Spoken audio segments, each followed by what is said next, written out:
Santa everyone. Clara Valley Transportation My name is Authority. Deputy Russell Davis, Russell, last name Davis, Davis, Santa Clara County Sheriff's Office Public Information Officer. Before we want to start today, I want to put out our condolences to the victims and family members from this incident. This is a tragic and ongoing investigation that we're dealing with right now. So we ask for the privacy for the family members until we can get everything sorted and figured out from here. Okay? This morning at 6:34 a.m., Santa Clara County Communications Center received multiple 911 calls of a shots fired call located in the area of 101 West Younger Avenue in the city of San Jose, which is a Valley Transportation Authority hub for VTA. Upon receiving multiple phone calls of shots fired, deputies showed up to the scene and learned that there were multiple victims that were shot at the scene, and there were multiple injuries and multiple casualties from this incident. I can't confirm with you at this point on how many injuries there are or how many casualties. This is still a fluid and ongoing investigation, and we're still trying to collaborate everything, what exactly happened with this incident. I will tell you right now, the suspect involved with this incident is deceased. I'm not going to go into details as to what was the cause of death at that point, but he is deceased. And the biggest thing we want to ensure is public safety for our community out there. And right now, public safety is assured at this point. We do have investigators on scene, pretty much doing our investigation to see exactly what happened and transpired. We had multiple law enforcement agencies that responded to the incident, including multiple fire personnel from different agencies that responded to the scene and assisted as well. We did initiate our active shooter protocol through the Santa Clara County Sheriff's Office and through the Santa Clara County, where multiple agencies assisted with this incident, including fire departments initiating like a rescue task force rescue in that instance. That's all the information I have at this point. I will tell you that our reunification center is here next door at 70 West Heading. It's going to be over at our Isaac Newton Center, which is downstairs. So if anyone that is looking for a family member or trying to get in contact, it's going to be over here at 70 West Heading. Russell, do you know the relationship between the shooter and the VTA and what type of weapon he may have used? So I'm not going to go into details. It's still preliminary at this point as to the shooter, their information at this point. Any type of information in regards with anyone that is deceased is going to go through the Santa Clara County Coroner's Office, okay, because they have to do their investigation and find out, do the next of kin and contacting from that case. In regards with the weapon involved, I don't have that information at this point. Did any deputies or police officers open fire on the suspect? I don't have that information right now if deputies or police officers opened fire from the scene. Was it a male or a female shooter, and was it indoors or outdoors? So I don't know if it was indoors or outdoors. I will tell you it was a male subject, and that's all I have the information at this point. Was there a connection between the male suspect and VTA at all? I don't have that information at this point. This is all preliminary. I will tell you I would say in about an hour from now, 10:30, we will have an update with that information. Right now, I'm going to route it over to Mayor Sam Licardo, San Jose mayor, and he'll speak on behalf, and then we'll go from there. Yeah. Do you have a phone number that family members can call should they not be in the area for this reunion? Phone number information, yes, good question. Phone number is going to be 408-299-2311. I'll speak it again, 408-299-2311. That is our Santa Clara County Communications Center, and they'll route that over in that aspect. Okay? Hey, Russell, Yes. at any point did a rescue operation commence at all? I'm sorry, say that again? At any point was there a rescue operation of sorts where authorities had to go in and get people out of the building? Yes, there was a rescue operation. So pretty much we formed multiple tactical teams that came into the building to extricate victims out, as well as fire departments came in, multiple agencies came in and initiated what we call as a rescue task force. That is part of our active shooter protocol, where they come in and they assist and come into pretty much what we call as a warm zone to assist and extricate victims out. So the biggest thing is public safety. We want to get them over and get medical aid as fast as we can. One sec. I'm sorry. The teams went into, you said they went in and extricated. Where did they go into? So, how big of a space is it? Mm-hmm. So the information with the building, 101 West Younger, I don't have that information at this point. It is a building. There is an indoor and outdoor area as well, so I don't have that information. Someone asked about indoor and outdoor, so I don't have that information at this point. One more question, I need to route it over. Is there a gun battle between arriving officers and the shooter? I don't have that information right now. It's still preliminary in that case.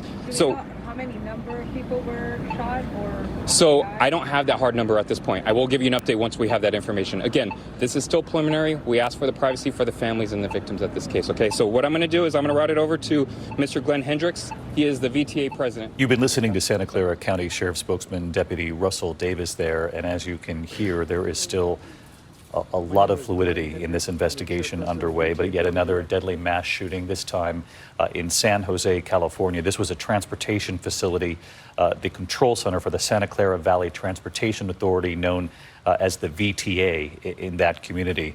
As you were hearing from the sheriff's deputy there, Russell Davis, he said multiple casualties, indicating multiple fatalities, multiple injuries, but did not have numbers at this time. He did say the suspect, who was a male, is deceased. He said the public safety aspect of this is now over, that suspect dead.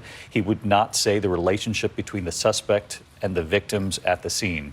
They said the initial calls came in early this morning after 6:30 a.m. local time. 6:34 was the time I believe he just gave reporters at the scene. Again, would not elaborate on the relationship of the shooter in connection with the people on scene. Also could not say whether or not this mass shooting was indoors or outdoors, adding that this facility has both areas that are indoors and outdoors, so that's unclear. There was a question from a reporter at the scene about whether or not there was a rescue operation when authorities arrived on the scene. He said there was, in fact, a rescue operation in an effort to extricate victims from inside the facility. I want to bring in Will Carr, who is reporting in from Santa Monica. He's in California. And Will, what have you learned?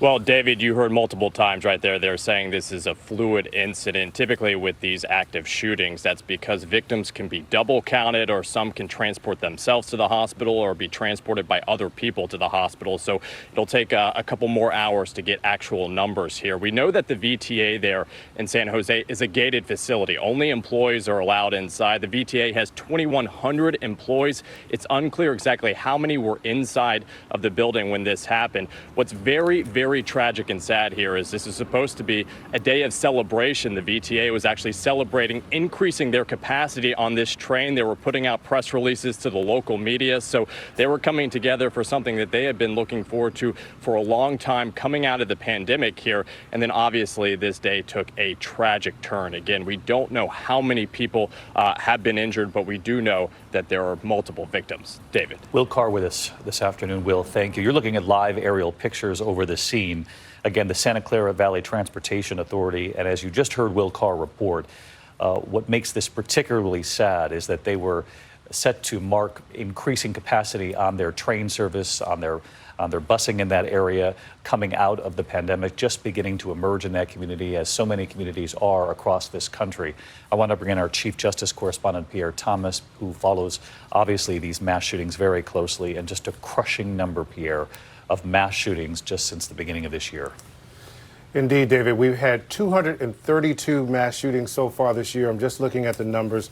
258 people killed in these mass shootings, 936 people injured. And that's defined as shootings where there are 4 or more victims, not including the shooter, David. And I wish I had some good news for the viewers at home, but the fact is that gun violence has been increasing dramatically in the recent years. We are seeing a nearly doubling of mass shootings if you compare 2018 to 2020. Again, a situation where people are coming to public places now that the pandemic is over by and large, and they are now shooting in these mass shootings. And David, one of the things law enforcement has been concerned about is, again, when you have 400 million plus guns already in circulation, it means that the unstable, the people who are angry and are frustrated, have access to these weapons. And David, typically in these kind of shootings, law enforcement officials say there are some indicators that were missed. We will have to find out the details about what led this shooter there today, David. Pierre Thomas, our Chief Justice correspondent. You're watching ABC News live coverage at this hour of yet another deadly mass shooting in America, this time San Jose, California, at a transportation facility known as the VTA, the Santa Clara Valley Transportation Authority. Authorities there on the scene just moments ago confirming multiple fatalities, multiple injuries as well, and also confirming that there was a rescue operation when authorities arrived on the scene to try to extricate, in their words, victims from inside that facility. We do know the mayor is speaking on scene, had said before even this press conference that our hearts are pained for the families of those we have lost in this horrific shooting. Moving words, and sadly the words that we hear so often after mass shootings like this one across this country. I want to bring in ABC News contributor Brad Garrett following this with us as well, former FBI agent, 30 years of experience. And Brad, you and I have talked about the relative calm when it came to mass shootings during the pandemic, and then almost immediately as this country began to emerge from this pandemic, we began to see it. Atlanta, Boulder, and now San Jose. So, sadly, David, it's just not something that's going to stop. And the reason why is it's just too easy. You have a lot of people coming out of this pandemic that feel disenfranchised. They're unemployed. They've lost their house. And in this case, because it appears to be at a location that's probably linked to the shooter. In other words, he worked there in some form or fashion. Was he recently fired? We don't know the answer to that. But there's some precipitating event that set him off. And he decided that there was no other way to solve this problem than to commit this mass shooting. They've run out of options. Of course, it's not rational, but that's where they get to, and that's how they talk themselves into committing these acts. And Brad, a quick follow-up for you. You heard Will Carr report there that this is a gated facility, a locked facility, which would indicate an obvious relationship of some sort between the shooter, who has not been identified, though we know he's deceased, between the shooter and those who were shot there at that facility today. Yes, and that's fairly common in workplace violence shootings, David, where it may not be easy just to walk through the door, which would further support, in my view, that the shooter was completely related in some form or fashion to this location, and he was going to seek his revenge. All right, Brad Garrett with us all afternoon as we follow this. Brad, our thanks to you. Our thanks to Pierre and Will Carr there in California. Again, at this hour, we're following a deadly mass shooting, this time in San Jose, California. Multiple victims shot, a number of fatalities, though they haven't confirmed that number. Also a number injured, that number not revealed as well. They did say the shooter is deceased, no longer a threat in that community. We'll be back on the air just as soon as we have more confirmed, and our coverage continues at ABC News Live, abcnews.com, and of course, I'll be back later today with the entire team for World News Tonight. I'm David Muir in New York. Until then, good day. This has been a special report from ABC News.